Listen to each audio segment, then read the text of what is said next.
আপনাদের কাছে একটু কষ্ট হচ্ছে আমার আল্লাহ কাছে খুশি হয়েছিল ঠিক না ঠিক আমার ভাইরা আমার মনে বলে তাহলে আসুন আলোচনার শুরুতেই একটু আমার মহান রব আমার প্রভু আমাদের সকলের সৃষ্টিকর্তা এই আকাশ এই জমিন আমাদের হাতে তাবারাকাল্লাযী বিয়াদিল মুলক ওয়া হুয়া আলা কুল্লি শাইইন কাদির আমাদেরকে সৃষ্টি করেছেন কে আল্লাহ রিজিক দেন কে আল্লাহ চলার ক্ষমতা দিলেন কে কথা বলার ক্ষমতা দিলেন কে সেই আল্লাহর প্রেমে মাতর হয়ে আজকে এই মাহফিলে গুনাহ মাফের আশায় একটু জবানটা ছেড়ে দিয়ে সকলে আল্লাহর শুকর আদায় করে পড়ছি আলহামদুলিল্লাহ।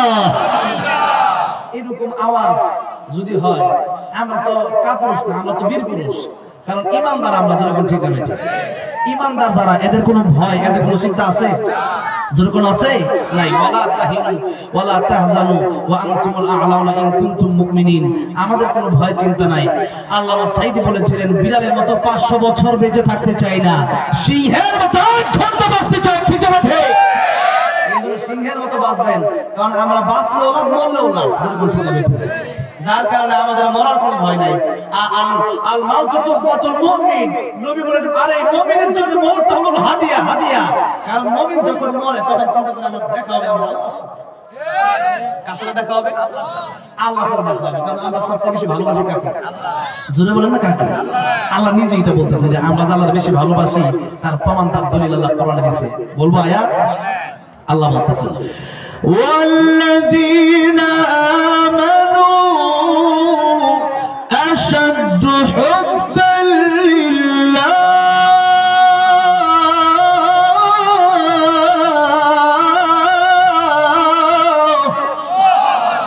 আল্লাহ বলতেছেন ইমানদার যারা হবে তারা এই দুনিয়ার জমিন এই দুনিয়া তাদের সম্পদ তাদের বিবি বাচ্চা তাদের নিজের জীবনের চাইতে বেশি তারা আমি আল্লাহকে ভালোবাসবে। কাকে ভালোবাসবে জোরে বলেন কাকে আল্লাহকে। এই জন্য ইব্রাহিম আলাইহিস সালামকে যখন আগুনের ভিতরে ফেলে দেওয়া হবে তখন ইব্রাহিম আলাইহিস সালামকে জিবরাইল আলাইহিস সালাম ইব্রাহিম আলাইহিস সালামের সামনে এসে বলল ইব্রাহিম পয়গম্বর আপনি একটু আমার অনুমতি দিন আমি আপনার আগুন থেকে বাঁচাই। পয়গম্বর ইব্রাহিম ডেকে বলেন ও জিবরাইল তুমি কেন আমার আগুন থেকে বাঁচাবা? আমার আল্লাহ কি আমার চোখে দেখে না? আমার আল্লাহ কি অন্ধ?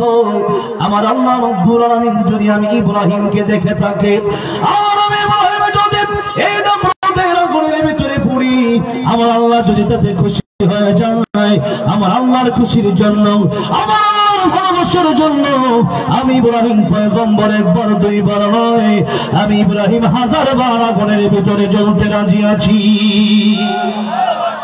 আমার আল্লাহ দেখে বলেন ইয়া নার কুনি বারদান ওয়া সালামান আলা ইব্রাহিম। আমার ইব্রাহিমের জন্য তুমি আরামদায়ক হয়ে যাও। ইব্রাহিম আলাইহিস সালাম 40টা দিন আগুনের ভিতরে ছিলেন। কয়দিন? 40 দিন আগুনের ভিতরে ছিলেন। মৃত্যুর আগে পয়গম্বর ইব্রাহিম খলিলুল্লাহ পৃথিবীর মানুষের কাছে বলে যায় পৃথিবীর মানুষেরা শোনো আমি ওই 40টা দিন আগুনের ভিতরে ছিলাম।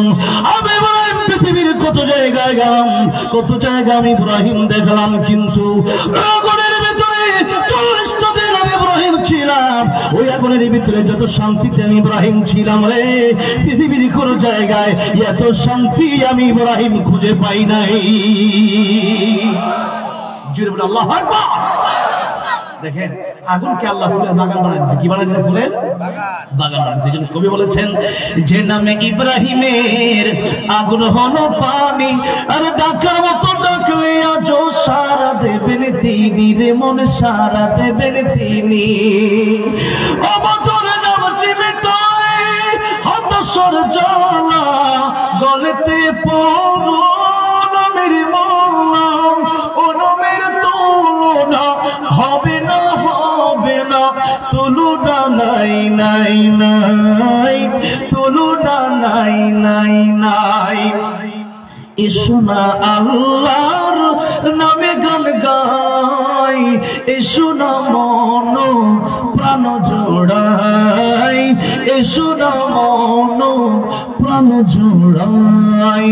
আল্লাহু আকবার, সবাই আল্লাহু আকবার বলেন, আল্লাহু আকবার, আল্লাহু আকবার বলেন, বলেন জবান ছেড়ে দিয়ে আল্লাহ উচ্চারণ করবেন। আল্লাহু আকবার বলেন, আল্লাহু আকবার, আল্লাহু আকবার জোরে জোরে।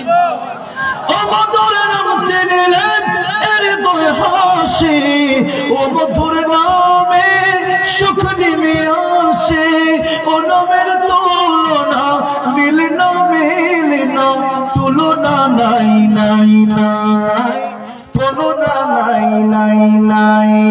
এসো না আল্লাহর নামে গান গাই, এসো না মন প্রাণ জোড়াই, এসো না মন প্রাণ জোড়াই। আল্লাহু আকবার জোরে, আল্লাহু আকবার, আল্লাহু আকবার জোরে। কষ্ট হচ্ছে? আরেকটু কি বলবো কথা নাকি এখনই শেষ করে দেবো? ঘুম ঘুম ধরতেছে। মাইক অনেক ভালো মাসাল্লাহ, তবে মাঝে মাঝে একটু কমে যায়, বোল্ড ইজ কম মনে হয়। হ্যাঁ বোল্ড ইজ কম যায়। মাইক ভালো, মাইকের নাম আক্তার মাইক বলে দিলাম মিডিয়ার সামনে বছর হয়ে যাবে আমি মাইকে বলে দেবেন, মাইকে প্রশংসা করি তাহলে আরো বাড়ায় দেয়, ঠিক হবে ঠিক। বক্তার আগে মাইক গুলা কোথায় আওয়াজ শোনাইতেছে দিলাম বলিস কোন আর কর আমি আলহামদুলিল্লাহ মাইকের বিরুদ্ধে করতে রাজি না। তাহলে আমার ভাইরা, আমার মুরব্বী বাবাজিরা যারা এখানে আসছেন, একটু আজকে আমরা আলোচনা করব আল্লাহর প্রেম ভালোবাসা নিয়ে এবং হেদায়েতের উদ্দেশ্যে আমরা আলোচনা করব। বলি ইনশাআল্লাহ। সূরা আহজাব আমার যে বিষয় দেওয়া হয়েছে যে পর্দা, নারী পর্দা পরকের কুফর, এই বিষয়টাও সূরা আহজাবে আছে। ওয়াকরনা ফি বুয়ুতিকুন্না ওয়ালা তাবাররাজনা তাবাররুজাল জাহিলিয়াতিল উলা। তবে কথা হচ্ছে আজকে আমি যে আয়াত থেকে তেলাওয়াত করলাম এটাও সূরা আহজাব, তো আলোচনা ওই পর্দার যে সূরা, ওই সূরা থেকে আলোচনা হবে। তবে আমি যে আয়াত তেলাওয়াত করেছি, আল্লাহ রাব্বুল আলামিন বলেন, ইয়া আইয়ুহাল্লাযীনা আমানু যিকুরুল্লাহা যিকরান কাসীরা ওয়া সাব্বিহুহু বুকরাতাও ওয়া আসীলা। হে ঈমানদারেরা, আল্লাহ পাক ডাক দিলেন কাদেরকে? ঈমানদারকে। কোরআন শরীফে বহু জায়গায় এই কথাটা আসছে। ঈমানদার মানে কারা? ঈমানদার হলো তারা যারা জান্নাতে যাবে। মানে যারা মান ক্বালা লা ইলাহা ইল্লাল্লাহু দাখালাল জান্নাহ, সর্বশেষে যে ব্যক্তিটা জান্নাতে যাবে ওই ব্যক্তিটা ঈমানদার, কিন্তু তার গুনাহ করে জাহান্নামে জ্বলে এরপরে জান্নাতে যাবে। এইজন্য আল্লাহ রাব্বুল আলামিন কোরআন শরীফের বিভিন্ন আয়াতে বলেছেন কাজ করবা দুইটা, একটা হচ্ছে ঈমান আর একটা হলো নেক আমল। এইজন্য এই দুই কাজের বাইরে গেলে তাহলে কিন্তু জান্নাত পাওয়া যাবে না। আর এই যে জান্নাত পাবেন ঈমান আর নেক আমল থাকলে আপনি ডাইরেক্ট জান্নাত যাবেন। যেমন আল্লাহ নবী বলেছেন, আল কবর রাউযাতুম মিন রিয়াজিল জান্নাহ আও হুফরাতুম মিন হুফারিন নার। কবরটা কারো জন্য জান্নাতের বাগান হয়ে যায় অথবা কারো জন্য জাহান্নামের গর্ত হয়ে যায়। এইজন্য এই কবর থেকেই, এই কবর দেখলে উসমান রাদিয়াল্লাহু বেশি বেশি কাঁদতেন। তো সাহাবীরা জিজ্ঞাসা করে, ভাই উসমান, নবীজি কত আলোচনা করে জান্নাত জাহান্নামের, আপনি তো এত কাঁদেন না, কিন্তু কবরের পাশে এত কাঁদেন কেন? সার চোখের পানি দিয়ে দাঁড়িয়ে গেলাম ভিজে। উসমান বলেন, কেমন সালাম, আমি উসমান জানি আমার নবী বলেছেন, আল কবর রাউযাতুম মিন রিয়াদিল জান্নাহ আও হুফরাতুম মিন হুফারিন নার। এই কবরটা কার জন্য জান্নাতের বাগান হয়ে যাবে আর কার জন্য জাহান্নামের গর্ত হয়ে যাবে। যার জন্য কবরটা সহজ হয়ে যাবে, এর জন্য আখিরাত সহজ হয়ে যাবে, মিজানের পাল্লা সহজ হয়ে যাবে, পুলসিরাত সহজ হয়ে যাবে। আর যার কবরটা জাহান্নামের গর্ত হয়ে যাবে, সে সব জায়গায় ধরা খাবে, কবরে ধরা খাবে, মিজানে ধরা খাবে, পুলসিরাতে ধরা খেয়ে যাবে। সে ব্যক্তির জন্য জাহান্নাম থাকার সম্ভাবনাটাই বেশি। এই জন্য আমি উসমান কান্দি, কবরটা জান্নাতের সার্টিফিকেট দুনিয়াতে থাকতে পাইছে কি পাইছে না? পাইছে উসমান রাদিয়াল্লাহু আনহু। এরপরও কান্দেছে, সাহাবীরা কান্দে, আল্লাহ গো, আমি মানুষ না হইয়া যদি একটা গাছের মতো হয়ে যেতাম তাইলে হয়তো আমার জাহান্নামের আযাব ভোগ করতাম। গাছ একটা মরে গেছে বলে শেষ। একটা অনেকে আফসোস করছে, অনেক কলিরা, যে মানুষটা গরু হলো বলো কেন? যে গরু যদি হইতো তাহলে কখনো আমাদের জন্য জান্নাত জাহান্নাম ছিল না, কিন্তু মানুষের জন্য জান্নাত জাহান্নাম আছে না নাই? ফারিকুন ফিল জান্নাতি ওয়া ফারিকুন ফিস সাঈদ। মানুষ হইছেন মানে আপনার হিসাব আছে। আপনাকে আল্লাহ রাব্বুল আলামিন এখন ধরতেছে না কেন? এটা হলো পরীক্ষার হল। এটা কি? পরীক্ষার হল, পরীক্ষার হলের ভিতরে ইংলিশ সাবজেক্ট, কি সাবজেক্ট? English subject. এখন এই সাবজেক্ট যখন পরীক্ষা দিতে বলছে, আপনি লিখতেছেন হাতি মাটি টিম তারা মাঠে মাঠে ঘোড়ার ডিম লিখে ফিরে দিচ্ছেন। বলছেন এই কবিতা তো কোনো মানে নেই, অর্থ নাই। আমাদের দেশে এমন কবিতাও আছে, আমি তো কবিতা অনেক গজল আমি নিজে লিখছি, যেগুলা গজল এই দেশে কোটি কোটি মানুষ শুনছে। আমার থেকে বলতে পারে যে কবিতার অর্থ নাই, গজলের কোনো অর্থ নাই। একটা কবিতা, একটা সঙ্গীত লিখতে হইলে এটার দুইটা সিস্টেম লাগবে। একটা হলো এটার ছন্দে মিল থাকতে হবে, আরেকটা হলো এটার মিনিংস লাগবে, এটা অর্থবোধক হতে হবে, এটা অর্থহীন বলে হবে না। এখন হাতে মাঠে তিন তারা ঘোড়া মাঠে মাঠে তিন তাদের খালা দুটা সেই এরকম প্রাণী দেশে আছে, পৃথিবীতে আছে নাই, এরকম কবিতা যেন আমরা না শিখাই। তো যাই হোক, কবিতা এটা শোনার আগে মিনিংস অর্থ আছে এটা দেখতে হবে, এরপরে সবাই শিখাতে হবে, আর এটা সম্পূর্ণ এটা শিখতে সহজে মন থাকবে। এখন আসেন, সে বাংলা লেখলো 4 পৃষ্ঠা বের হলো, বাংলা কবিতা লেখা, এরপর দাঁড়াইলো যারা স্কুলে পড়ালেখা করছেন, যারা পরীক্ষা দিয়েছেন মাদ্রাসায়, তখন দাঁড়ালো কি স্যার আমার একটা কাগজ দেন। স্যার বলে কেন? স্যার কাগজ লেখা শেষ। স্যার পারে বাবা কি লিখতেছো? ও স্যার লিখে পুরো লিখেছে, স্যার পুরা 4 পৃষ্ঠা লিখছে। স্যার কয় যাক ভালোই। স্যার হাসতেছে কেন? স্যার দেখছে লিখছে কিন্তু ইংলিশ সাবজেক্টে সে ইংলিশ কিচ্ছু পারে না, হ্যাঁ বাংলা কবিতা লিখে শেষ করেছে। নাম্বার কি পাবে? জয় নাম্বার পাবে। স্যার দেখছে এরপরে স্যার মাই দেয় পরীক্ষার সময়, পরীক্ষা হলে কিন্তু কেউ কিছু বলে না, স্যার কিচ্ছু বলে না। স্যার কয় লেখো, জলমকার মতো লেখো, দেখতে হবে কত হবে রেজাল্টের বেলায়। এখন রেজাল্ট হয়েছে, পায়ে দেখে ফেল করছে, আব্বা কি কি ফেল তো করছি। পরীক্ষা দেখো দিন জানি কি জানি গেছে, ভালো করে না লেখছে কি লিখে পরীক্ষা দেখো আর ফার্স্ট নাম্বার দিয়ে কারণ গিয়া দেখাইছে মানে সব অবস্থা খারাপ। স্যার এখন কইছিলাম নেই পরে এখন তোমার নামাইছি তিরিতে, পরে বললে এক কথা নামাইছি তিরিতে, কি নাম্বার 10 পাও আবার তিরিতে বলে আমার মাথা ছাত্র গেছে হেফজ বলবো। আমি কি হেফজ বলবো? আগে আমার কাইদা করো, আমার কাইদা করো, তুমি তো যেটা পড়ছো তোমার হইছে না তো। এখন কথা হইল যে পরীক্ষা হলে কেউ কিছু বলে না, 3 ঘন্টা সময়, এক ছাত্র 1 ঘন্টা কোন রকম লেখা বাড়াই গেছে, হুজুরের কিছু কাটে, স্যার কিছু কাটে, কাজাকে গ্যাগ বল কাজা যখন পড়লে যখন রেজাল্ট বাড়বে এই সময় সবাই হাসবাতি কানবে। এখন সে বাইরে গেছে গা, কিন্তু যে ছাত্রটা ভালো 3 ঘন্টা শেষ হয়ে যায়, লেখা শেষ, এরপরে খালি খাতা উল্টায় লেখাটা কি মোসাফে ভুল হয়ে গেল কিনা, 100 নম্বর থেকে কম করে গেল, আমি যদি 2 নম্বরে আমি 1 নম্বর কেমন হবে সেই চিন্তা থাকে। যখন ঠিক তেমনি ভাবে এই দুনিয়াটা পরীক্ষার ফল কে আল্লাহ বলতেছেন الذي خلق الموت والحياة ليبلوكم أيكم أحسن عملا وهو العزيز الغفور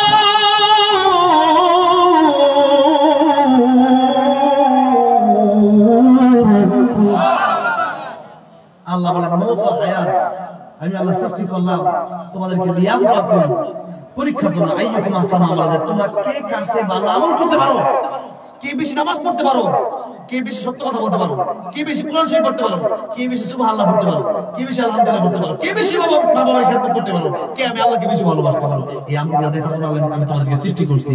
এবং এটা পরীক্ষা হয়। নদীর জবান থেকে আল্লাহ নামের জিকির বন্ধ হয়ে গেলে নদী নদী হয়ে যায়, গাছের জবান থেকে আল্লাহ নামে জিকির বন্ধ হলে গাছ মরে যায়, অন্যান্য সমস্ত পশু পাখির জবান থেকে আল্লাহ নামে জিকির বন্ধ হয়ে গেলে সেই পশু পাখি মরে যায়। কিন্তু একটা মানুষ যখন আল্লাহ নামে জিকির করে এবং আল্লাহর বিরোধিতা করে, যেমন আসাদ তাসলিমা নাসরিন, এই নাস্তিকগুলা এরপরও দেখা যায় তারা ভালোই আছে। আল্লাহ কয় ঠিক আছে, আমি আল্লাহ এখন ধরবো না, কারণ পরীক্ষার হল, ভুল লিখতে পারো, ভুল কাজ করতে পারো, আমি আল্লাহ দেখি, আমি আল্লাহর বিরুদ্ধে করার পরেও আমি আল্লাহ তোমার ডাকি কেমনে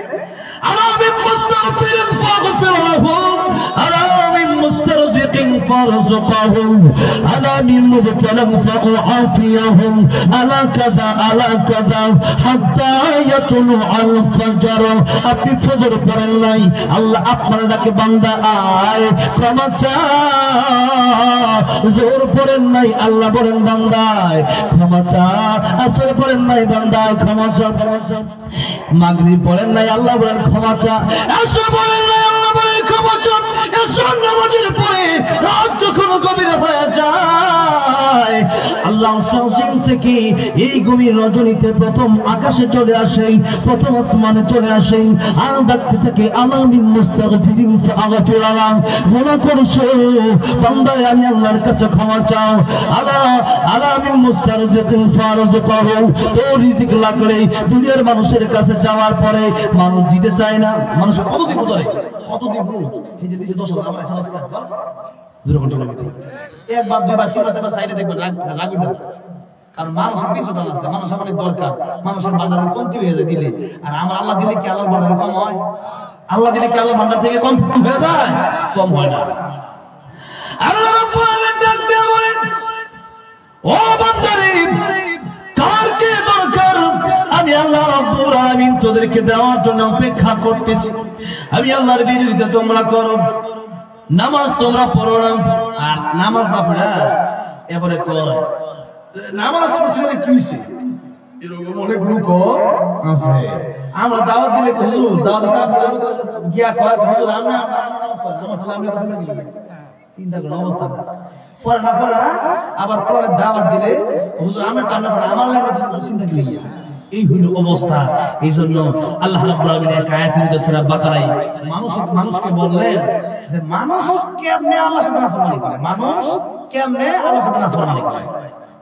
বলবো আয়াত আল্লাহ বলছেন কাইফা তাকফুরুনা বিল্লাহ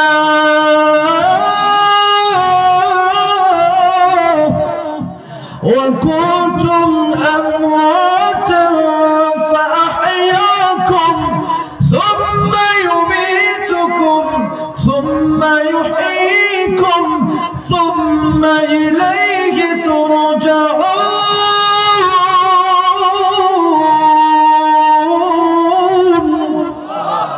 আল্লাহ রাব্বুল আলামিন বলেন কাইফা কাইফা কাইফা আল্লাহ কেমন আছে, আল্লাহ কাইফা আমি কেমনে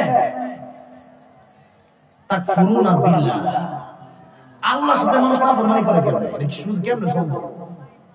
আল্লাহ কয় আমি আল্লাহর সাথে মানুষ নাফরমানি করে কেমনে? আমি না তোরে বললাম তুই না জিরো ছিলি। হাল আতা আলা ইনসানি ঈনুম মিনাদ দাহর লাম ইয়াকুন শাইআন মাযকুরা, বর্ণনা করার মতো কিছু ছিল না। আমার বয়স হলো 24 না 24 বছর। তা আমার বয়স 24 বছর, আমি 24 বছর আগে কে ছিলাম দুনিয়ায়? অস্তিত্বই ছিল না আমার। যখন ঠিক না বেটি আপনাদের যারা এখানে বয়স আছে 30 40 50 এর আগে আপনার অস্তিত্বই ছিল না। যখন ঠিক না বেটি অস্তিত্বই ছিল না। আল্লাহ কয় অস্তিত্ব তোমার ছিল না আর তুমি ক্ষমতা দেখাও। আরে আমার এই যে ক্ষমতা নারে বান্দা তোমার তো অস্তিত্বই ছিল না। আমি আল্লাহ তোমারে বানাইলাম সেই নুতফা, যেই নুতফা মানুষ বাজারে নিয়ে বিক্রি করে দাম হয় না, দুধের দাম সেই নুতফার দাম নাই। আর মিন নুতফাতিন খালাকাহু ফাকাদ্দামা সুম্মা সাবিলা ইয়াসসারা সুম্মা আমাতাহু ফাআমা। আমি আল্লাহ রাব্বুল আলামিন পরে কত সুন্দর করে মায়ের পেটের ভিতরে এই নুতফা থেকে বানাইলাম। এরপরে এই দুনিয়ায় আসছিলাম, কিন্তু গরু হাড্ডি গুলো সবাই খাওয়ার মতো শক্তি ছিল ওই সময় নাকি? দাঁত আসেননি, দাঁতই নাই, খাইবো কি? আল্লাহ কয় বান্দা তুই খাইতে পারবি না। আর গরুর দুধ খাওয়াইলে দেখা গেছে বেশি গরম হলে সমস্যা, আবার বেশি ঠান্ডা হইলেও সমস্যা। যার কারণে আল্লাহকে বান্দা রে তোর মায়ের বুকে আমি আল্লাহ রাব্বুল আলামিন কুদরতি দুধের ব্যবস্থা করেছি। গরু যে দুধ পান না, গরুর বান যদি কাটতে লাগলে কয় ফোঁটা দুধ পাওয়া যাবে? গাই গরু জব করে না, দেশ জব করার পরে যখন গোস্ত কাটে কয় কেজি দুধ পাওয়া যায়? 1 ফোঁটা দুধ নাই। আল্লাহর পুত্র অর্জন করছে, কিন্তু তার মধ্যে দুধ বেরোচ্ছে। এটা কার পুত্র? এটাই তো আল্লাহর পুত্র। আল্লাহু আকবার। আল্লাহ কয় বান্দারে তুই ছিলি ছোট, তখন আমি আল্লাহ রাব্বুল আলামিন তোর মায়ের বুকে কুদরতি দুধের ব্যবস্থা করে দিয়েছি, বেশি ঠান্ডা না বেশি গরম না। আর সায়েন্স বলেছে যে এই পৃথিবীতে মায়ের দুধের চাইতে বেশি উপকারী কোনো খাদ্য বাচ্চার জন্য নাই। সুবহানাল্লাহ। পৃথিবীর সবচেয়ে উপকারী খাবার হলো তার মায়ের দুধ। জোরে করে সুবহানাল্লাহ। আল্লাহ বলে বান্দারে তোর মায়ের বুকে আমি দুধের ব্যবস্থা আমি আল্লাহ করছি, তোর মা কিন্তু করে নাই। আরে কোন মা কি ইচ্ছা করে বুকে দুধের ব্যবস্থা করতে পারে? বাচ্চা হওয়ার আগে দুধ দেয়, রীতিমতো বাচ্চা জন্ম হয়েছে এবার দুধ হয়েছে। সুবহানাল্লাহ। দেখেন অবস্থাটা কি। আল্লাহ তোর মা কিন্তু ইচ্ছা করলে এখান থেকে দুধ বের করতে পারবে। আমি আল্লাহ দিছি, কারণ তোর জন্ম হয়েছে তোর মায়ের বুকে দুধ আমি আল্লাহ দিছি। এর আগে কিন্তু তোর মায়ের মুখে দুধ ছিল না। সুতরাং বান্দারে আমি আল্লাহ আছি, আমি আল্লাহকে, আমি আল্লাহ কে। এখন যখন আস্তে আস্তে বড় হলে, এখন তোমার শক্তি দিলাম দেহে, এখন তোমার বাবা তোমার কিছু সম্পদ দিচ্ছে, আসলে তোমার বাবার এই সম্পদ আমি আল্লাহ দিচ্ছি, দাদারা দিচ্ছি, এর আগে তোমার পর্দাদা ছিল, এই সম্পদগুলো আমি আল্লাহ দিচ্ছি। এখন সম্পদের মালিক হচ্ছে, ক্ষমতার মালিক হচ্ছে, শক্তি হচ্ছে, টাকা পয়সা হয়েছে, আমি আল্লাহ দিচ্ছি। কে দিচ্ছে? কে দিচ্ছে? আল্লাহ রাব্বুল আলামিন। সব আমি আল্লাহ দিচ্ছি। সুতরাং তোমাদের প্রথম বন্ধু হলাম আমি আল্লাহ। প্রথম বন্ধু কি? আল্লাহ। আল্লাহ রাব্বুল আলামিন বলছেন, ইন্নামা ওয়ালিয়ুকুমুল্লাহু ওয়া রাসূলুহু ওয়াল্লাযীনা আমানু আল্লাযীনা ইউকিমুনাস সালাতা ওয়া ইউতুনাজ যাকাতা ওয়া হুম রাকিউন।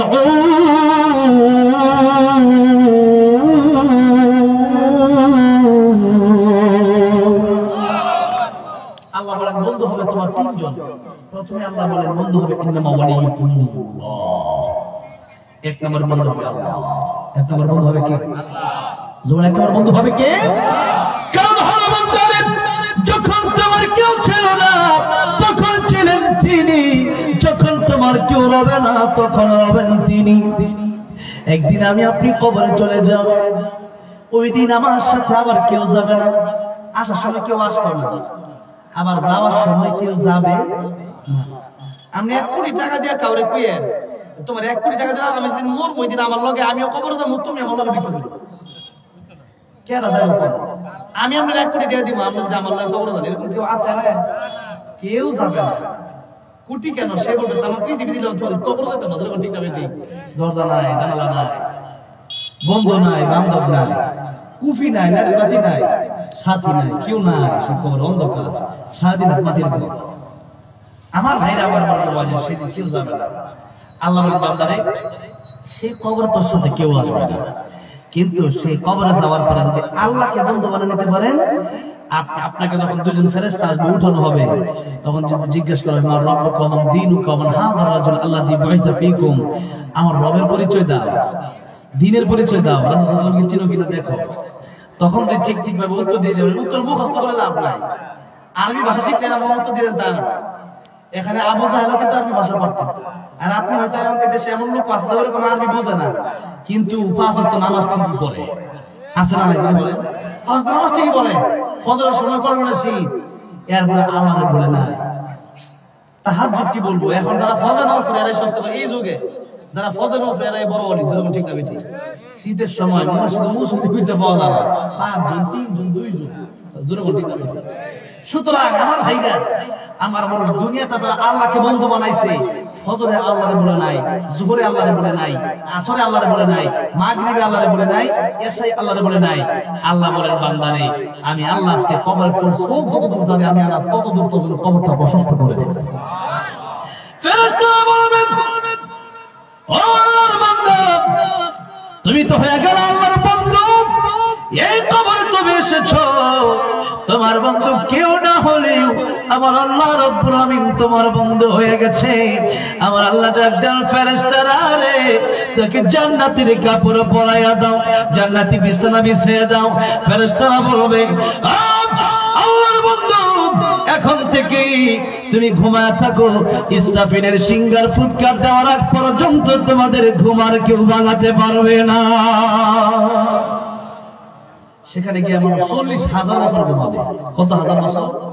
40,000 বছর ঘুমাতে চান নাকি 40 বছর দুনিয়াতে ফজরের সময় ঘুমাইতে চান?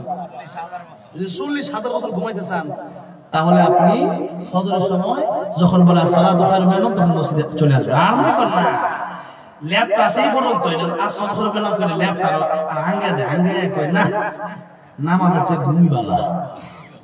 আপনি কি মনে করতেছেন জান্নাত সোজা? আল্লাহ কয় না, আম হাসিবতুম আন তাদখুলুল জান্নাত, জান্নাত তো সোজা না। সুতরাং জান্নাত পেতে হলে দুনিয়াতেই পরীক্ষার হলে কষ্ট করে পরীক্ষা দেওয়ার দরকার আছে না নাই? আমরা ছাত্র সময় বলতাম যে ছাত্র জামানা শখের জামানা, কারণ যদি না থাকতো পরীক্ষা, পরীক্ষা না থাকার জন্য খাইতাম তাই হইতো। কিন্তু একটা চিন্তা ঠিকই থাকা যায় যে পরীক্ষা যখন দিতে হবে তাই কারণ পরীক্ষার সময় যদি ফেল করে সমস্যা। এই জন্য পরীক্ষার সময় আসে দেখবেন উড়া ধরা পড়াশোনা করে দেয়, একবার খাইবো না ঘুমাইবো, তারপরে 1900 কত সাল কি খাইবো না ঘুমাইবো, ঘুমে তো একটু করে জোরে কোন ঠিকঠাক বেঠি। পরীক্ষার চিন্তার কারণে মাথা নষ্ট হয়ে যায়, জোরে কোন ঠিকঠাক বেঠি। ঠিক তেমনি হবে কবরের চিন্তা যদি না করেন আপনি জ্ঞানী না। নবী বলেছেন কাইয়িসু মান দানা নাফসাহু ওয়া আমিলা লিমা বা'দাল মাউত। আপনি যদি পরীক্ষার চিন্তাই না করেন, কবরের চিন্তা না করেন, তাহলে আপনি জ্ঞানী না। রাসূল সাল্লাল্লাহু আলাইহি ওয়াসাল্লাম বলেন যারা নিজের আত্মসমালোচনা করবে এবং যারা পরকালের চিন্তা করবে বেশি বেশি, পরকালের আমল যারা পরকালের সামানা দ্বারা জোগাড় করবে, এরাই হচ্ছে প্রকৃত জ্ঞানী। আর আপনি যদি দুনিয়া কেমন আর পরকাল আপনার ভিতরে কোনো চিন্তাই নাই, দুনিয়ার বাড়ি গাড়ি করতে এত চিন্তা করলেন, অথচ জান্নাতের জন্য আপনি কোনো কাজই করলেন না, মসজিদে দান করলেন না, জিকির করলেন না, নামাজ পড়লেন না, কোরআন শিখলেন না, তাহলে আপনি পরকালে চিন্তা করলেন না, আপনি বুকা। নবীজি বলছেন আপনি কি বুকা। আর জ্ঞানী হচ্ছে তারা যারা পরকালে চিন্তা করে। আমার ভাইরা, আমার মুরব্বী বলছে, এই জন্য আজকে পরকালের কয়েকটা চিন্তা আপনাদেরকে আমি এই পরকাল নিয়ে কয়েকটা কথা বলবো, এর মাঝখানে পর্দা আলোচনা করবো। তবে আগে আমার আলোচনা বিষয়টা বুঝতে হবে যে আল্লাহ রাব্বুল আলামিন বলেন হে ঈমানদার, এই ঈমানদাররা হচ্ছে সবচেয়ে দামি আল্লাহর কাছে, কারণ এদেরকে আল্লাহ রাব্বুল আলামিন সর্বশেষে যে ব্যক্তিরা জান্নাতে যাবে ওই ব্যক্তিকে আল্লাহ রাব্বুল আলামিন এই দুনিয়ার চেয়ে 10 গুণ বড় একটা জান্নাত দিবেন, বলেন সুবহানাল্লাহ। ওই ব্যক্তিটা দেখেন মুসনাদ আহমদে 50,000 হাদিস আছে। কত হাজার হাদিস? 50,000 হাদিস। এই হাদিসটা মুসনাদ আহমদে আছে। দেখেন যে ব্যক্তি সর্বশেষ জাহান্নাম থেকে জান্নাতে ঢুকবে, এই ব্যক্তিকে ফেরেশতাকে আল্লাহ বলেন তাকে তোমরা জাহান্নাম থেকে, সে কত কোটি বছর হবে আল্লাহই ভালো জানে, অনেক লম্বা ঘটনা। এরপরে তাকে আল্লাহ জাহান্নাম থেকে বের করবেন, এরপরে জান্নাত দিবেন না প্রথমে, অনেক কাজ, অনেক লম্বা ঘটনা। এরপরে আস্তে আস্তে আস্তে অনেক কথা আল্লাহর সাথে তার হবে। অবশ্যই গিয়ে আল্লাহ বলবে আল্লাহ তুমি তো আমার জাহান্নাম থেকে বের করছো, একটা কথা তোমার কাছে বলতে চাই, একটা দাবি রাখতে চাই। আল্লাহ কি দাবি, কি অনুরোধ? তখন বান্দা বলবে আল্লাহ জান্নাতের ভিতরে যদি একটু ঢুকতে পারতাম, দেখে আবার বের হয়ে যাবো। সুবহানাল্লাহ। আল্লাহ জান্নাতে একবার ঢুকতে চাই, এই জান্নাতে একবার, মানে সে যখন জান্নাতে যাবে মাঝখানে বেরোচ্ছে পরে, এরপরে সর্বশেষে একটা রসলো গাছ আসছে, রসলো গাছ থাকবে। সেই গাছ যেমন খেজুর গাছে খেজুরের ফল রস খাওয়া যায়, সেখানে আল্লাহ রাখবে। কিন্তু সেখান থেকে জান্নাতের ভিতরে যে মানে প্লেটের আওয়াজ, সামিসের আওয়াজ, পাখির কিচিরমিচির গুলো শোনা যাবে। সুবহানাল্লাহ। এত ভালো লাগবে তখন আল্লাহ এত সুন্দর জান্নাত, জীবনে তো আমি তো জানি মনে হয় জান্নাতে জীবনে ঢুকতে পারবো না মনে হয়।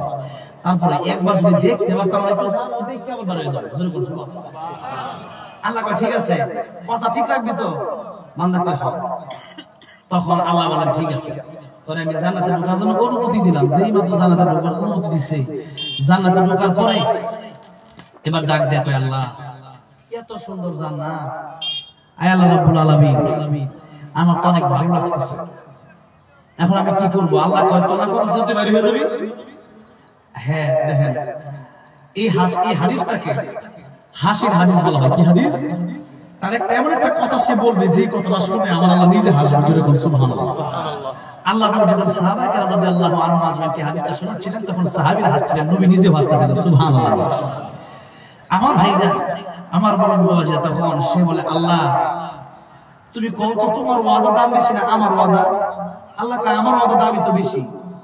ওমান আসতাকু মিনাল্লাহি কিলা, আল্লাহর কথা হচ্ছে সত্য কথা আছে। এর বান্দা বলে কি দেখেন, আয় আল্লাহ তোমার ওয়াদার দাম যদি বেশি হয় তাহলে তোমার ওয়াদা তুমি রাখো। দেখেন ঘটনাটা কিভাবে ঘটতেছে। কোন সময় একটা আয়াত এখন আমি বলবো, সূরা কাহফ থেকে। এবার ডাক দেখে আল্লাহ তুমি একটা ওয়াদা করছো, আমি একটা ওয়াদা করছি, দুইজনের ওয়াদা থেকে এখানে একজনের ওয়াদা রাখা সম্ভব, আরেকজনের ওয়াদা রাখা সম্ভব না। সুবহানাল্লাহ। আমার ওয়াদা রাখতে গেলে তোমার ওয়াদা ঠিক থাকবে না, আর তোমার ওয়াদা রাখতে গেলে আমার ওয়াদা ঠিক থাকবে না। সুবহানাল্লাহ। বান্দাকে বলে আয় আল্লাহ রাব্বুল আলামিন এই জান্নাতের ভিতরে আমি এসেছি, জান্নাতের ভিতরে আসার পরে আসার আগে আমি তোমার কাছে ওয়াদা করেছিলাম যে জান্নাতের ভিতরে আমি আসার পরে আবার বের হয়ে যাব, কিন্তু তুমি একটা ওয়াদা করেছিলে।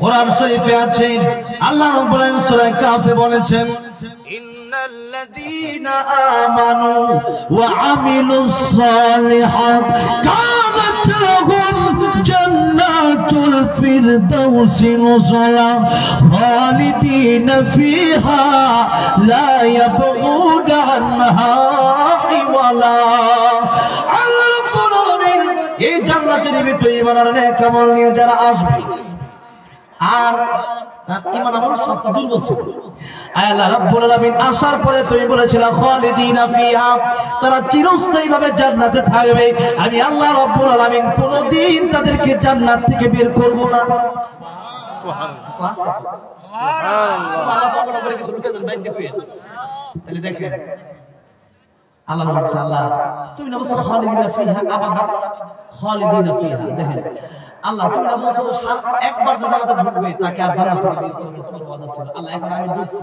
আমি বের হয়ে গেলে তো আমার ওয়াদা রক্ষা হবে তোমার ওয়াদা রক্ষা হবে তুমি তো বলছো না জান্নাতে যারা ঢুকে বের করবা না আমি যদি বের হয়ে যাই তোমার ওয়াদা তো বন্ধ হয়ে যাবে তখন আল্লাহ আসবে বলেন সুবহানাল্লাহ সুবহানাল্লাহ আল্লাহ তার কথা বলেছিল খুশি হয়ে যাবে আল্লাহ বলবেন বান্দা আমি আল্লাহর ওয়াদার দামি বেশি বান্দা বলবে আল্লাহ আমার ওয়াদাটা কোনো দামি নাই দুনিয়াতে কত পাপ করছি কত ওয়াদা করে বন্ধ করছি যার কাছে জাহান্নামে যেতে হইছে আজকে কয়েকটা ওয়াদা বন্ধ করতে দিচ্ছি তবে আল্লাহ আমার তো দাম নাই আল্লাহ তোমার ওয়াদার তো দাম বড় বেশি তোমার ওয়াদার বরখেলাপ তুমি কোনোদিন করো নাই আল্লাহ রাব্বুল আলামিন আজকে জান্নাতের ভিতরে যদি যেহেতু এসেছি তুমি কি আমার একটু জায়গা দিবে না তাইলে তোমার ওয়াদা নাই আল্লাহ রাব্বুল আলামিন ডাকতে বলবেন বান্দারে দুনিয়ার চাইতে আরো 10 গুণ বড় একটা জান্নাত আমি আল্লাহ রাব্বুল আলামিন তোমাকে আজকে উপহার দিয়ে দিলাম শুধু যদি ঈমান থাকে তাইলে তো অবস্থা আর যার ঈমানটা মজবুত এর আল্লাহ কত দুনিয়া পরিমাণ জান্নাত দিবে আবার আল্লাহই ভালো জানে জোরে করে সুবহানাল্লাহ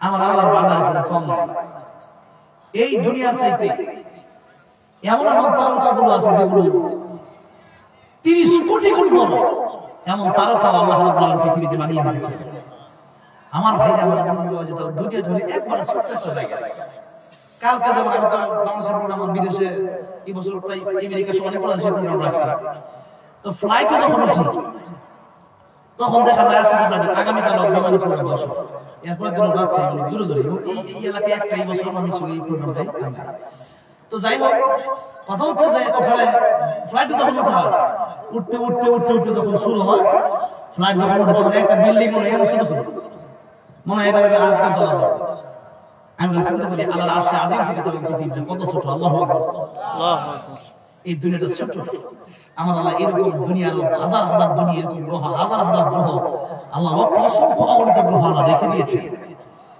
আর যত গ্রহ এই আল্লাহ পাক দুনিয়াতে বানাইছেন সবচেয়ে ছোট গ্রহ নাম এই গ্রহটা পৃথিবী জয় করে সুবহানাল্লাহ আমার ভাইরা আমার বড় বিবাহ ছিল আল্লাহ বলেন হে ঈমানদাররা তার মানে এটা হচ্ছে আল্লাহর ভালোবাসার ডাক এটা আল্লাহর কিসের ডাক ভালোবাসার ডাক যেমন আল্লাহ রাব্বুল আলামিন সূরা তাহরিম বলেছেন ইয়া আইয়ুহাল্লাযীনা আমানু কু আনফুসাকুম ওয়া আহলিকুম নার হে ঈমানদার তোমরা জাহান্নামের আগুন থেকে বাঁচো পরিবারকে জাহান্নামের আগুন থেকে বাঁচাও এরকম আর অনেক আছে ইয়া আইয়ুহাল্লাযীনা আমানু তাকুল্লাহা ওয়া কুলু কাওলান সাদীদা ইয়া আইয়ুহাল্লাযীনা আমানু তাকুল্লাহা ওয়া কুনু মা'আস সাদিকিন এই যে আয়াতগুলো আছে এই আয়াতগুলো আল্লাহ রাব্বুল আলামিন ঈমানদারকে ডেকে বলছেন তো ঈমানদার আল্লাহর মহব্বতের ডাক এখন ঈমানদারকে ডেকে বলছেন ঈমানদারেরা তোমরা গুনাহ করবে না তোমরা গীবত করবে না তোমরা একে অপরের বদনাম করবে না তোমরা রাস্তাঘাটে যখন চলবে যেখানে থাকো সর্ব অবস্থায় আমি আল্লাহর জিকির করব কি করবেন জোরে আল্লাহ কি করবেন জিকির করবেন এবার আসেন কেবলমাত্র ওয়াজ শুনুন আপনারা কি মনে করেন কষ্ট হচ্ছে আপনাদের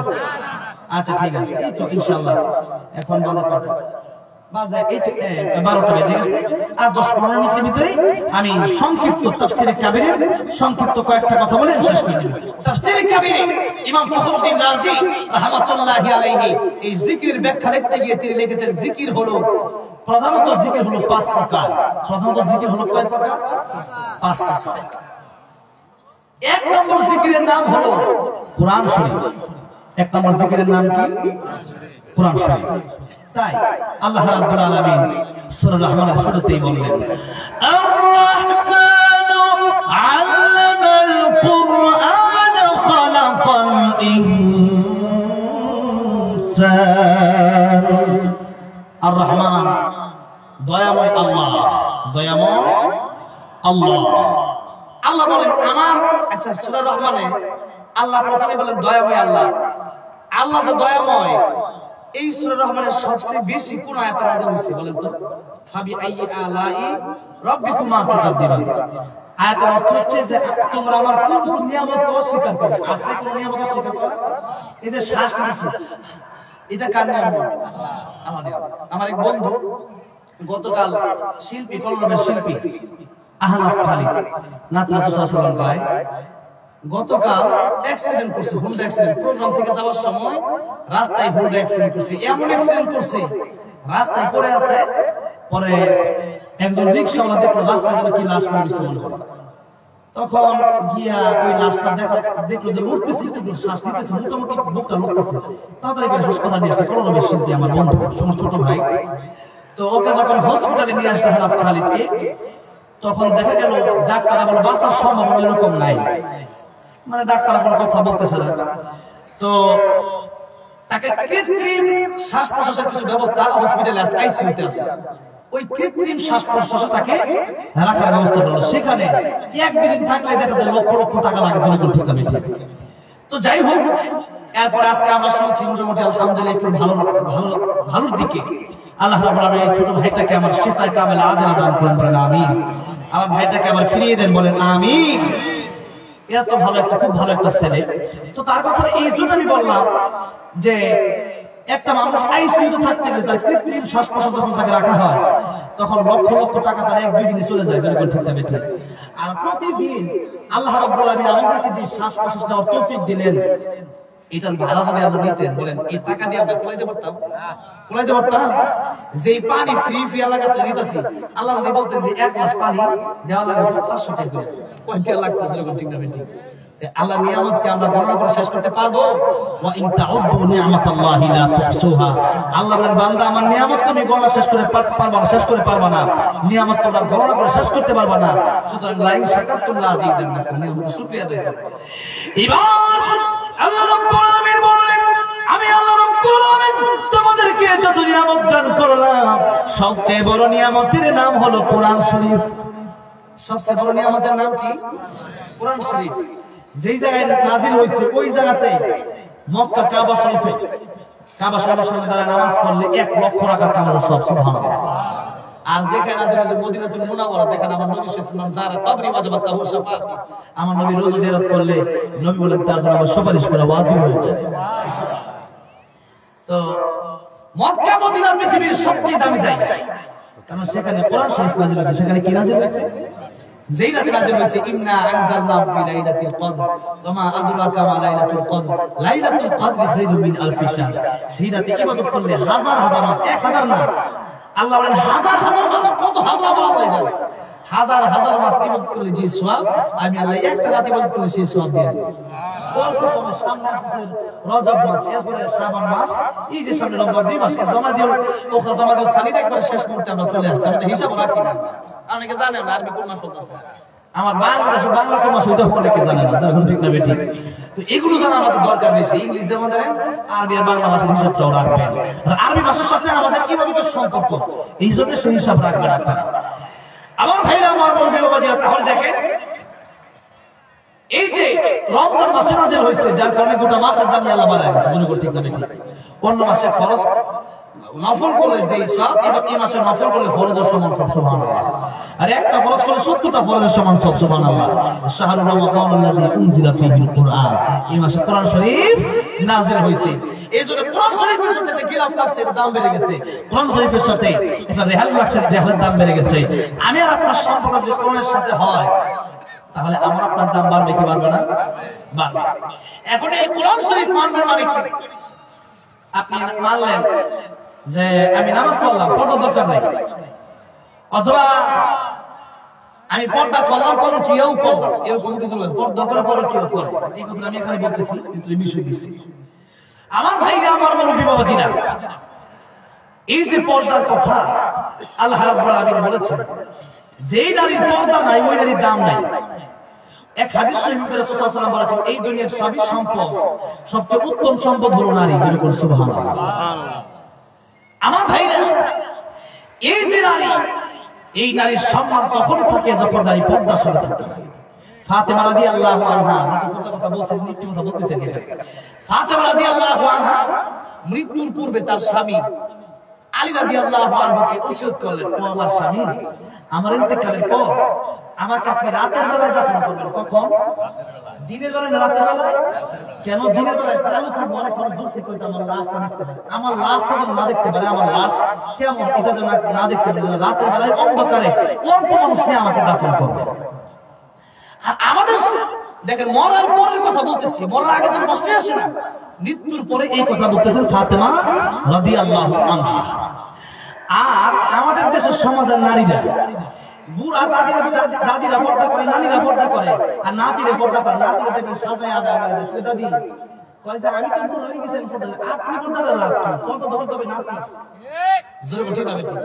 পর্দা যদি দেশে না থাকে, আপনি বিড়ালের সামনে ওয়াজ করেন, বিড়ালি ওয়াজ করেন, ও বিড়াল এই যে মাছ তোমার সামনে ছুঁয়ে দিছি, আমি বাইতে গেলাম না, তোমার ঘরের ভিতরে কাছে গেলাম, মাছও বাইজা দিয়ে গেল, তুমি খাইও না। বিলাই তোমার তোর ওয়াজ করে দাও, তোর ওয়াজ আমার ঠ্যাঙ্গে লাগে। আরে কথা পেনা কি লাগে? তুই ওয়াজ করে কি হবে? আমার খিদে লাগলে তো আমি খাবো। আমার ভাইরা, আমার মনে, এই নারী যদি পর্দা না করে, পর্দা না করার কারণে যুবক নারীকে দেখার কারণে যুবকের একটা মনোভাব, তখন ওয়াজের কাম বাজার, তখন দেখা গেছে একটা অপকর্ম হয়ে যায়। তাকাইলে তো একবার বলে তাকায় বেতন মাফ করে দিবে, এরপর আবার সত্য করে যাবে, এবার আপনার গুনাহ হওয়া শুরু হয়ে গেছে। এখন নারী যদি পর্দা করে তাহলে যুবক ঠিক থাকবে। এবং আমাদের দেশে এখন বিয়েকে কঠিন করা হয়েছে, যেমন বিয়ে করতে গেলে দেখা গেছে যেটা বিয়ে দিব এবার বিয়ে দিতে না, কি লিখে খাট লাগবো, হুন্ডা লাগবো না, প্রাইভেট কার লাগবো, 5 লাখ টাকা লাগবো। অবস্থা দেখছেন? সারা জীবন একটা মেয়েকে তার বাপ মা করে যা তুলে দিচ্ছে, এটা তো বেশি। আবার এটা লাগবে, এটা লাগবে, আর যদি কম। আপনি মনে রাখেন, চুরি করে খাওয়া যেমন হারাম, সুদ খাওয়া যেমন হারাম, ঘুষ খাওয়া যেমন হারাম, এরকম ভাবে যৌতুক খাওয়াও হারাম। সুতরাং বিয়ে যদি আপনি করেন হারাম নিয়া, হারামে কোনো আরাম না। আমার ভাইরা, আমার বিয়ে কি করতে হবে? সহজ।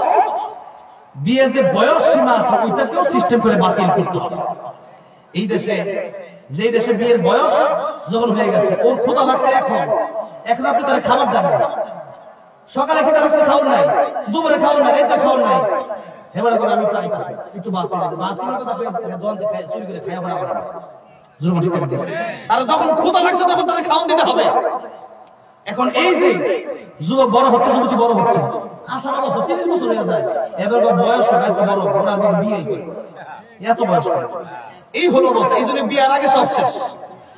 আমার ভাইরা, আল্লামা জুবাইর আহমদ আনসারী উদাহরণ দিতেন যে সোলা কলার যেমন দাম নাই, যেই নারী পর্দা করে না ওই নারীর কোনো দাম আল্লাহর কাছে নাই। কেন? কলা যদি চুলে বিক্রি করে, সবরি কলা, যেমন আজকে আমি সাকত হোসেন চঞ্চল সাহেব ওনার বাসায় ছিলাম, তো উনি আমার কলা খাওয়াইছে, সবরি কলা। এখন দেখেন সবরি কলাটা তো আমার কাছে খাল সহ হয়ে যাচ্ছে, নাকি সিল্লা কি কলা দেয় নাকি খাইবার লাগে। আর বাজারে যে কলা বিক্রি করে, এই কলা কি খোসা সহ বিক্রি করে না খোসা ছাড়া? খোসা সহ। কারণ যেবারে বেচে এবারে জানে যে খোসা ছাড়া কলা বিক্রি করলে এই কলা কেউ কিন্তু না। একবারে বউয়ের বুদ্ধি খুব বেশি। বউ কইতেছে যে মাইছে এত কষ্ট, সবরি কলার দাম আর 30 টাকা হালি, এখন এই কলা মানুষ কিনা খায়, সিল্লা খায়, কষ্ট হয় না। আমি যে ফুলপুর ওই হালুয়া ফুলপুর দিয়ে আসতেছিলাম, তো একদিন দেখি এই বড় বড় বিস্কুটের প্যাকেট, আমি কিনা লয়ে যাই একটা, আমি একটা বেড়া দিয়ে আমার বিস্কুটের প্যাকেট আছে বাঙ্গা বিস্কুট, আমি কেলিকা বাঙ্গা বিস্কুট কিনি, আমার বালাজিরা পাঁচটা বিস্কুট কিনে দিবে। তো হুজুর বিস্কুট তো সবাই খাওয়ার লাগবে, তো ঘুরা ঘুরা করে তো কষ্ট, বাংলায় খায় আমরা আসতে খালি কামড়া বাইকে খাবো, এটাই মজা দেবো। এখন কথা হচ্ছে এরকম, ওই বেটার বই বুদ্ধি দিচ্ছে সবসময়। হ্যাঁ, অনেকের স্ত্রী আছে বুদ্ধি না, তাদের কথা চলে, কিন্তু কিছু স্ত্রী কোনো সমস্যা বিপদ পড়ে বুদ্ধি যদি না থাকে। এখন বউ বুদ্ধি দিচ্ছে যে কি, যে দেখো মানছে কত কষ্ট করে কলা শিলা খায়, এক কাজ করি আমরা বাইতে কলা ছিললে একবার তোমার বলে দেবো আগে বাসটা 30টি হালি 40টি হালি এবার বউর বুদ্ধি শুনে কলা বউ ছিলে দিছে সব কলা এবার ছোলা কলা বাজার লইয়া গেছে বেচতে কলা এতদিন তো কলা বাজার লইয়া গেছে এক ঘন্টা সব কলা শেষ আজকাল রাত 10টা বাজে গেছে কেউ তার কাছ থেকে কলা কিনে না এবার বেড়া চিন্তা করতেছে কলা ফালা মুখে যেন কলা ফালাই বারদা এবার কয় আমার দোকানের সামনে কিন্তু কলা ফালা দিত কলা ফালে বিস্তা খায় করবো আমার দোকানের সামনে তো কলা দাও বেড়া বসে বিপদ এখন সুবহান আল্লাহ সাল্লাল্লাহু আলাইহি ওয়াসাল্লাম দিতে না তখন কলার গাছ কলার বড় মা আপনি কি কই জানেন তা গান বলছে বুবু গানটা কবো সে বলে কে আসো আমার কলার খরিদ্দার কে আসো আমার কলার খরিদ্দার কলার সাথে আছে এক টাকা কইরা পুরস্কার কলা ওদের পুরস্কার ওদের কিন্তু 100 কলা আছে কলাগুলো একটু কষ্ট করে বাইক না করে পুরস্কার ফেলা দিব না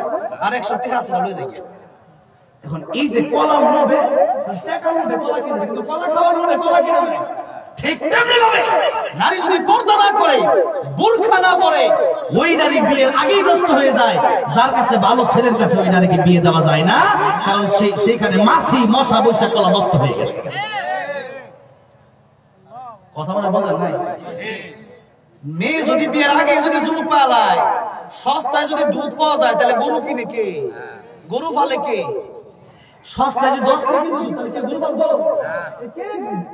দুধ বেশি 10 টাকা আমার খাওয়া যাবে 50 টাকা 40 টাকা বাবা গরু পালবো কেন দুধের কেজি 100 50 টাকা লাভ এবার বড় গরু পালবো ঠিক তেমনি হবে একটা চক্রের ভিতরে একটা চক্রের উপর দিয়া যদি খোসা দিয়া দেয় একটা চক্রের বড় খোসা আছে কারণ জানে এরকম খোসা ছাড়া চক্রের বেঁচে আছে কিন্তু তাই পর্দা যদি কোনো নারী না করেন তাহলে সেই নারী আগেই নষ্ট হয়ে যায় সেই নারীকে একটা ছেলে বিয়ে করতে চায় না আর যখন কোন ছেলে বিয়ে ছাড়া যখন কোনো মেয়েকে পায় না কোনো মেয়েকে টাচ করতে পারে না তখন মেয়ে ছেলে চিন্তা করবে মেয়েটার দাম কম না তার দেখাই যায় না সে বুরকার ভিতরে থাকে এরপরে তাকে বিয়ে করা ছাড়া তাকে স্পর্শ করা সম্ভব না তখনই একটা ছেলে তার 10 লাখ টাকা কাবিন দিয়ে বিয়ে করবে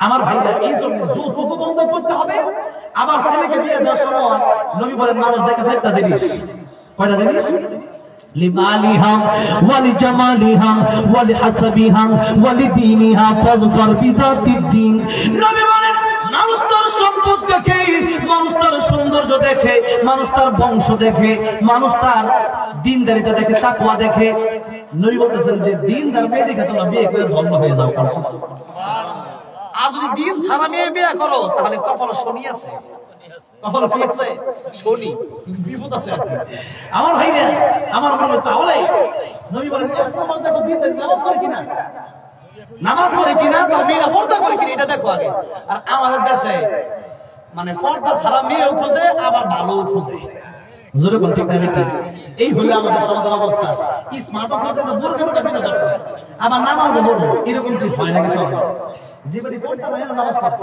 তাহলে আমার ভাইরা আমার মনে পর্দা যদি না করে মেয়েদের সম্মান থাকে না এই মেয়ে জাহান্নামে চলে যাবে আমার ভাইরা আমার মুরব্বি বাবাজিরা আর পরকীয়ার শাস্তি দুনিয়ার কথা ভাই একটু শুনেন বলুন আল্লাহর শাস্তি কি পরকীয়া করলে আল্লাহর শাস্তি হলো যে একটা নারী যদি পরকীয়া করে তার স্বামী রেখে অন্য ছেলের সাথে সম্পর্ক করে অথবা তার স্বামী যদি তার স্ত্রী রেখে অন্য মানুষের সাথে অন্য মেয়ের সাথে সম্পর্ক করে জিনায় লিপ্ত হয়ে যায় তাহলে তাকে অর্ধেক মাটি গর্ত করে তার কোমর পর্যন্ত কাটতে হবে কোমর পর্যন্ত গাইবে এরপর তাকে সবাই মিলে পাথর মেরে তাকে হত্যা করে ফেলতে হবে তাকে শেষ করতে হবে দুনিয়া শাস্তিটা বুঝছে এক মহিলা সাহাবী নবীর কাছে আসলে ইয়া রাসূলুল্লাহ আমি জিনা করে ফেলেছি আমার বাচ্চা হয়ে গেছে ইয়া রাসূলুল্লাহ আপনি বিচার করেন নবী কতগুলো আমি অনেক বড় গুনাহ করে ফেলেছি একবার দুইবার তিনবার এরপর তুমি কি গুনাহ করছো বলে এই গুনাহ আমি জিনা করছি আমার বাচ্চা হয়েছে নবীজি বললেন তুমি চলে যাও তাকে তুমি দুধ খাও তাকে বড় করো এরপর ছেলেটি বড় হলো যখন রুটি খাইতে পারে মোটামুটি সাবায়া এরপর তখন বললো এই ছেলেটা দায়িত্ব পেলে একজন দায়িত্ব নিল এরপরে বলা হলো যে অর্ধেক মাটি মাটি করে এরপর তাকে নজর করার জন্য ইসলামের বিধান তাকে হত্যা করে ফেলার জন্য এরপর ইসলামের বিধান দেওয়া হলো তাকে হত্যা করে ফেলা হবে আর তাকে যখন হত্যা করা হলো তখন হত্যা করার সময় একজন সাহাবী একটা পাথর মারল তার রক্তের ছিটে তার কাপড়ে ছিল। তখন বলল আই হাই ছি ছি, এই মহিলা রক্ত আমার গায়ে নাপাক লাগছে। নবী বলেন সাহাবী, এই মহিলা এমন তওবা করছে যেটা পুরো মদিনা শহরে ভাগ করে দিলে তোমাদের সবার তওবা কবুল হয়ে যেতে। বলেন সুবহানাল্লাহ। এই মহিলা এমন তওবা করছে, মহিলাকে আল্লাহ মাফ করে দিয়েছে। যিনি বলেন সুবহানাল্লাহ। তাহলে এটা হলো তার শাস্তি।